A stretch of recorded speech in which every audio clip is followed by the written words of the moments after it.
Yoshligimizda jismoniy tarbiyada futbol o'ynagan paytimizni eslasam, ashetda o'zini bitta nohaqlik haqida kino qilib qo'ysa bo'lar ekan deb o'ylayman-da. Yomon nohaq muttaham bo'lganmizda, to'g'risi.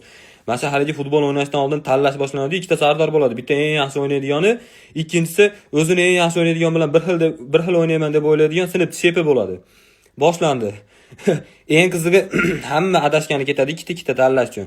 Kelib turib so'rashadi, kim birinchi tanlaydi deb. Hali eng yaxshi o'ynaydigan men yutdim chingal chiqishda, men birinchi tanlayman desa, haligilar aytishadi, haligini komandasiga tushaylik deb turib. Ronaldomi, Messimi deb ko'rsatib qo'yadi-yu pastga. Keyin hali birinchi pashida ham mutahamlik boshlaydi. "O, sen menga javob qilasan, men seni urib qo'yamanmi? Menga javob qilasan" deb turib eng yaxshilar to'plab oladi komandasiga. Haligi eng yaxshi o'ynaydigan bitta o'zi o'ynab futbolda oxirida 4 turib tugatgandan keyin ustoz kelib yomon qila bilasizmi?